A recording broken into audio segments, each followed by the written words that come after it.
क़ालू तल्लाहि लक़द आथरक अल्लाहु अलैना व इन कुन्ना लख़ातिईन सदक़ल्लाहुल अज़ीम। पारा नंबर 13 सूरह यूसुफ आयत नंबर 91 की तफसीर चल रही है। अल्लाह तबारक व तआला फरमाता है कि उन भाइयों ने कहा, जब हज़रत यूसुफ अलैहिस्सलातु वस्सलाम से उन्होंने पूछा था कि क्या आप यूसुफ को जानते हैं या आप यूसुफ है, तो उन्होंने जवाब दिया कि हाँ मैं यूसुफ हूँ और ये मेरा भाई है। अल्लाह ने हम पर एहसान किया और ये सब कुछ तक़वा और सब्र का बदला है जो इतने अच्छे तरीक़े से हमें मिला है। यानी हम दोनों भाई सही सलामत बच गए और अल्लाह नेक लोगों के अज्र को सवाब को ज़ाया नहीं करता। थोड़ा आप करीब आ जाओ। सिर्फ इतना कहा, उसके बाद वो भाई कहने लगे कि अल्लाह की कसम, अल्लाह ने आपको फजीलत दी, आपको चुना, आपको तरजीह दी हम तमाम भाइयों के मुकाबले में। यानी अल्लाह ने आपकी मदद की है और अल्लाह ने आपको चुन लिया है हम तमाम भाइयों के मुकाबले में। व इन कुन्ना लख़ातिऊन, और हम यकीनन गलती पर थे। आपका खौफ सच्चा था। आपने जो ख्वाब देखा कि 11 सितारे और एक चांद और एक सूरज सजदा कर रहे हैं। क्या देखा था? अहदा आशरा कौकबा वश्शम्स वल क़मर रअयतुहुम ली साजिदीन, कि ए अब्बा जान मैंने ख्वाब देखा है कि 11 सितारे मुझे सजदा कर रहे। 11 सितारों से मुराद 11 भाई मेरी इताअत में चल रहे हैं, फर्मा बरदारी में चल रहे हैं, मेरी नबूवत को उन्होंने कबूल किया। और एक चांद और एक सूरज से मुराद माँ बाप। वश्शम्स वल क़मर रअयतुहुम ली साजिदीन। तो यहाँ पर फरमाया कि अल्लाह ने आपको चुना मेरे मुकाबले में और हम तमाम गलती पर थे, यकीनन गलती पर थे। तो ताना नहीं दिया और अड़ाकर गिराकर हजरत यूसुफ अलैहिस्सलातु वस्सलाम ने उन्हें देखा नहीं, बल्कि फौरन ये कह दिया क़ाल ला तस्रीब अलैकुमुल यौम, आज तुम्हें माफ कर दिया गया, आज तुम पर कोई मलामत नहीं है, आज तुमसे कोई शिकायत नहीं है, मैंने तुम्हें मुकम्मल तरीके से माफ कर दिया। दिल और जहन और दिमाग से ये निकाल दो कि तुमको मैंने माफ नहीं किया, बल्कि खुले दिल से मैंने तुम्हें ला तस्रीब अलैकुमुल यौम, आज तुम्हें कोई ताना नहीं देगा, कोई मलामत नहीं करेगा, आज मैंने तुम्हें माफ कर दिया।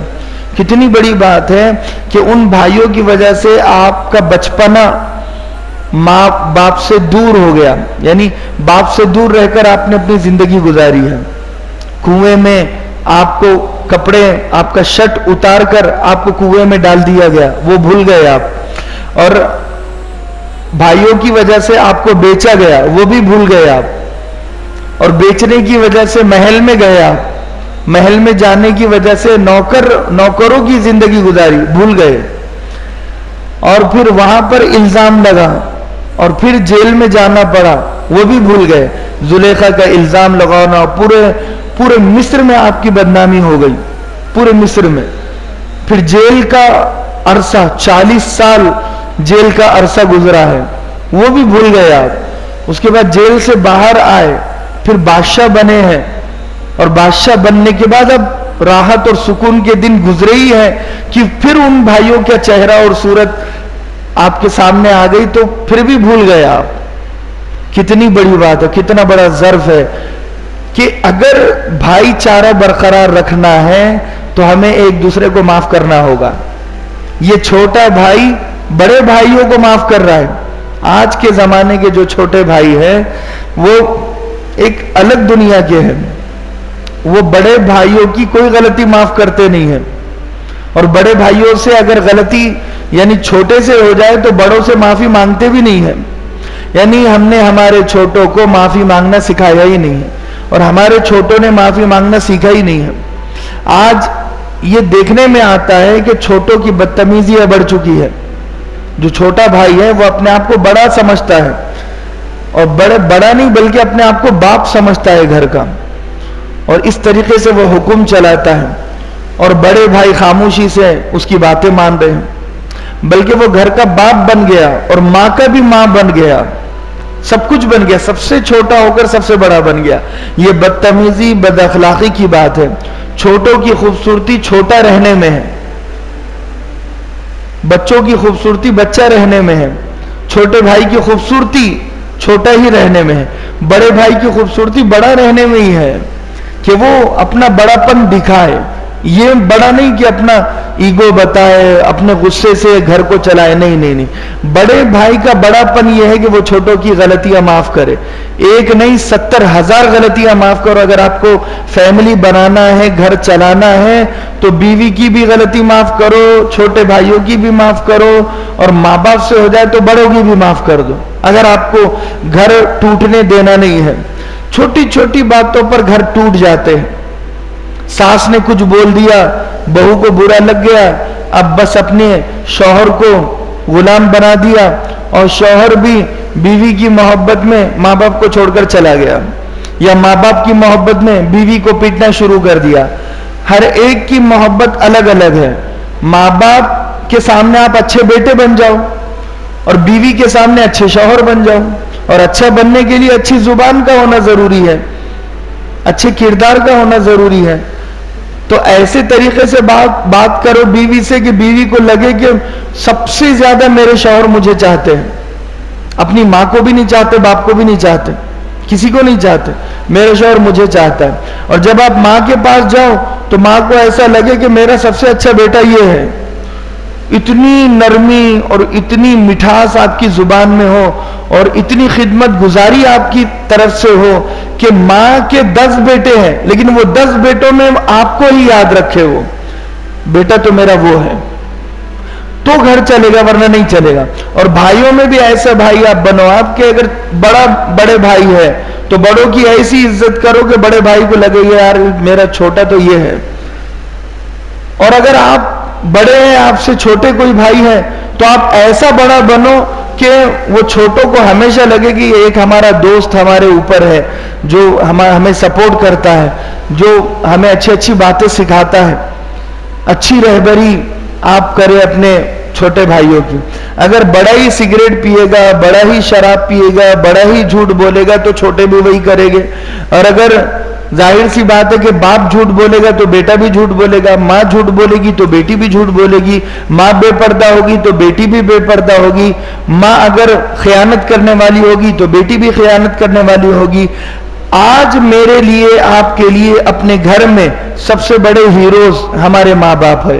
अगर माँ बाप हीरो के बजाय विलन का किरदार अदा करे, कैरेक्टर अदा करे, यानी वो बाप को बाप बनना चाहिए था, वो बाप नहीं बना, बाकी सब कुछ बन गया। अच्छा शराबी बन गया, बेनमाजी बन गया, झूठा बन गया, मक्कार बन गया, लेकिन एक अच्छा बाप नहीं बना है, तो अब वो बेटा भी अच्छा बाप नहीं बनेगा। अगर माँ सब कुछ बन गई है, खाना बनाना उसने सीख लिया, उसने कपड़े धोना सीख लिया, इस्त्री करना सीख लिया, कपड़े सीना सीख लिया, सब कुछ सीख लिया, लेकिन अपने शौहर को इज्जत नहीं देती है, मान सम्मान नहीं देती है, आदर नहीं करती है, एक अच्छी बीवी कभी ना बन सकी, तो उस माँ की जो बेटी होगी वो भी अच्छी बीवी कभी नहीं बनेगी, वो भी अच्छी सास कभी नहीं बनेगी। ये जो तरबियत है ना, तरबियत से घर चलता है। तालीम और तरबियत, दो चीजों से घर चलता है। आज दो चीजों में उम्मत सबसे ज्यादा पीछे है, तालीम और तरबियत। ये जो हजरत यूसुफ अलैहिस्सलाम ने कहा ना, ये बहुत बड़ी बात है। हम ये जुमला नहीं कहते, अगर गलती हो जाए ना तो हम उसके बाद ताना देते हैं। इन्होंने बहुत बड़ा जुमला कहा कि कोई बात नहीं भाई, अब तुम्हें दोबारा कोई जुमला, अब तुम ये गलती दोबारा मत दोहराओ, यानी जुबान पर मत लाओ, ये वाकया भूल जाओ, नसीया मनसिया भूल जाओ। यगफिरुल्लाहु लकुम, अल्लाह तुम्हें माफ करे, वो अरहमुर राहिमीन, और वो सब रहम करने वालों से बढ़कर रहम करने वाला है। कितना अच्छा जुमला कहा कि जितने भी रहम करने वाले हैं, चाहे माँ की मेहरबानी ले लो, बाप की मेहरबानी ले लो, बड़े भाई की मेहरबानी ले लो, सेठ की मेहरबानी ले लो, दुनिया में जितने भी रहम करने वाले हैं, हमदर्दी करने वाले हैं, मेहरबानी करने वाले, उन सब की मेहरबानी और रहम और हमदर्दी को जमा करो, ये अल्लाह की मेहरबानी के सामने छोटी है। एक जर्रे और एक मक्खी के पर की हैसियत नहीं रखती है। अल्लाह इतना बड़ा रहम करने वाला है, तो सब रहम करने वालों में सबसे बड़ा रहम करने वाला है अल्लाह। इज़हबू बिक़मीसी हादा, ये मेरा कमीस लो, वो जो शर्ट था, ये मेरा कमीस लो, फ़अल्क़ूहु अला वजही अबी, इस शर्ट को, इस कमीज को मेरे अब्बा के चेहरे पर डाल देना, मेरे अब्बा के चेहरे पर रख देना, याती बसीरा, तो उनकी बीनाई वापस आ जाएगी। अब इन्हें कैसे पता था कि वो नाबीना बन गए हैं? वही के जरिए से, हजरत जिब्रील अमीन के जरिए से बताया गया था कि आपके वालिद की बीनाई चली गई है। तो हजरत यूसुफ अलैहिस्सलाम को बड़े फिक्रमंद थे। अब सवाल ये पैदा होता है कि आपको अब फिक्र क्यों लाहिक हुई? इसलिए कि अल्लाह का हुक्म हुआ है कि अब तुम राब्ता कर सकते हो याकूब से, तो कमीज अपनी भेजी है। इससे पहले अल्लाह की तरफ से इजाजत नहीं थी, हुक्म नहीं था कि एक बेटा बाप से राब्ता करे। क्यों? क्योंकि ये आजमाइश दोनों की भी थी, लेकिन स्पेशल आजमाइश हजरत याकूब अलैहिस्सलाम की थी कि इतना बेटे को चाहते थे कि अल्लाह ने बेटे को दूर कर दिया कि ये बेटे की मोहब्बत इसे ज्यादा है या अल्लाह की मोहब्बत इसे ज्यादा है। अंबिया की आजमाइश तो याकूब अलैहिस्सलाम की आजमाइश थी, और वो आजमाइश में कामयाब हुए हैं। उन्होंने मातम नहीं किया ना, सोचो ना आप, उन्हें यकीन था कि मेरा बेटा मरा नहीं है, जबकि खून से भरा हुआ कुर्ता, खून से भरा हुआ कुर्ता आपके पास लाया गया था हजरत यूसुफ अलैहिस्सलाम। हालांकि वो झूठ मूठ का खून था, लेकिन आपको यकीन नहीं हुआ। जब आपको यकीन था कि जिंदे हैं हजरत यूसुफ, तो आपको डिप्रेशन से, मातम से अपना सर पीटना चाहिए था, चेहरा पीटना चाहिए था, कपड़े फाड़ देने चाहिए थे, वो बेटों को घर से बाहर निकाल देना चाहिए था, लेकिन सब्र किया, अल्लाह के फैसले पर राजी रहे, और जहां थे वहीं रहे। आज हमारे अंदर सब्र नहीं है, बेसब्री का मामला है। दुआ करते हैं शनिचर को और सोचते हैं कि इतवार को कबूल हो जाए, पीर को कबूल हो जाए। दुआएं कबूल होने में नबियों की 40-40 साल लगे हैं, तो हमें इतना वक्त तो जरूर लगेगा, जाहिर सी बात है। तो यहां पर फरमाया ये मेरा कमीज ले जाओ और मेरे वालिद के चेहरे पर डाल दो, उनकी बीनाई वापस आ जाएगी। वातूनी भी अहलिकुम अजमईन, और अपने सारे घर वालों को मेरे पास लेकर आ जाओ। अपने भाइयों से क्या कहा? सारे घर वालों से मुराद यानी वालिद स्पेशल। ये कह सकते थे कि मेरे अब्बा को मेरे पास ले आओ, लेकिन जुमला बदतमीजी का हो जाता था, बेअदबी का हो जाता था। यानी इस जुमले में अदब और एहतराम को मलहूज रखा। क्या कहा कि मेरे अब्बा को लाओ, ये न कहा, बल्कि ये कहा कि तुम्हारे घर वालों को ला लो मेरे पास। घर वालों में कौन थे वहां पर? अब्बा जान तो थे। तो जब अब्बा को भी हम बात करें, वालिद से भी हम कोई बात करें, तो अदब और अदब के अंदाज में हो। यानी हम उन्हें कोई काम भी अगर हम बोल रहे हैं तो अदब के अंदर। आज वो सारी चीजें खत्म हो गई हैं। बेटा बाप को काम भी अगर बोलता है तो एटीट्यूड में बोलता है, बदतमीजी से बोलता है, बदकलामी से बोलता है। उसे बाप की इज्जत करना, रेस्पेक्ट करना आता नहीं है। वो ऐसा समझता है कि ये मेरा बाप नहीं पाप है, इस तरीके से बात करता है। तो लिहाजा आज फरमाया कि वातूनी भी अहलिकुम अजमईन, ये सारों को मेरे पास ले आओ।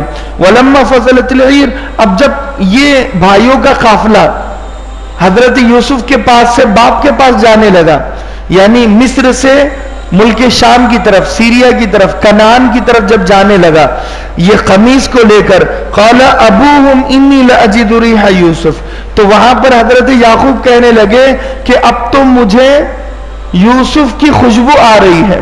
जैसा ये काफिला निकला वहां खुशबू आना बाप को शुरू हो गई, यानी हजरत याकूब अलैहिस्सलाम का मौजज़ा। सवाल ये पैदा होता है कि वो कनान से करीब वाले कुएं में हजरत यूसुफ अलैहिस्सलाम को फेंक दिया गया था, तो जब खुशबू क्यों नहीं आई? इसलिए कि अल्लाह की मर्जी नहीं थी। यानी कोई नबी अपना मौजज़ा अल्लाह की मर्जी के बगैर बता नहीं सकता है। बात समझ में आ रही? ये मौजज़ा भी अल्लाह का अमल होता है, अल्लाह का फेल होता है। यानी अल्लाह के नबी ने जो चांद के 2 टुकड़े किए हैं, अल्लाह के नबी ने अपनी मर्जी से नहीं किए है। ऐसा तो आप हमेशा करते रहते। जब कोई आदमी चांद के 2 टुकड़े कर सकता है तो वही उंगली के इशारे से अबू जहल के 2 टुकड़े क्यों नहीं हो सकते? उतबा और शैबा और रबिया के 2 टुकड़े क्यों नहीं हो सकते? मुसैलमा कज़्ज़ाब जिसने नबूवत का दावा किया था, नबी की जिंदगी में नबी होने का दावा किया था, अल्लाह के नबी यूं उंगली से अगर इशारा करते तो उसके 2 टुकड़े हो जाते। वो मौजज़ा था, मगर उसके पीछे अल्लाह की मर्जी, अल्लाह का अमल छुपा हुआ था। अल्लाह ने चाहा था कि ये चांद के 2 टुकड़े हो, लेकिन जरिया अल्लाह के नबी सल्लल्लाहु अलैहि वसल्लम को इसलिए बनाया ताकि आपके दुश्मन देख ले तो इस्लाम ला ले, इस्लाम कबूल कर ले, यानी इस्लाम का फायदा हो जाए।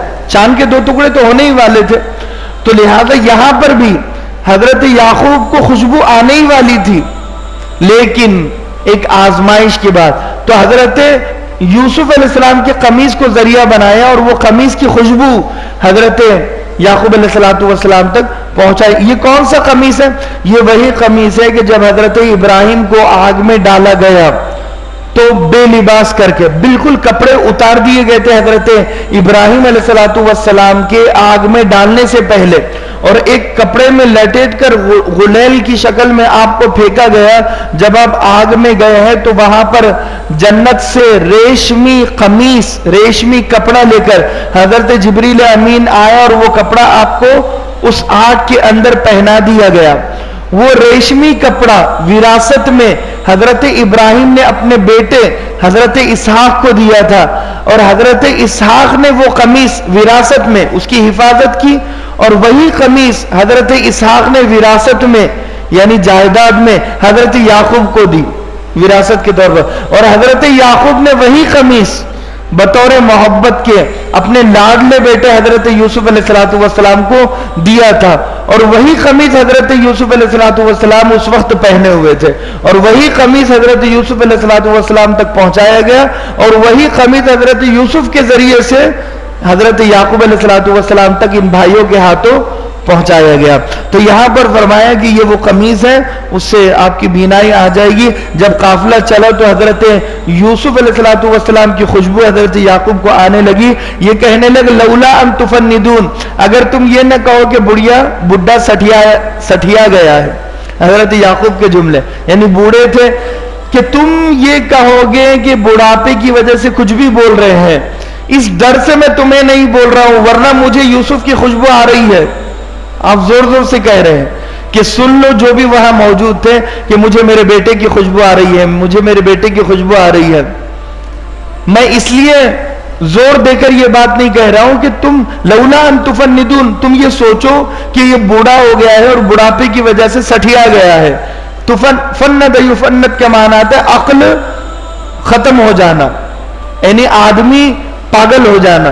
तो ये हजरत याकूब कह रहे हैं कि तुम मुझे पागल ना समझो, इसीलिए मैं ये बात जोर देकर नहीं कह रहा हूं, वरना मुझे यूसुफ की खुशबू आ रही है।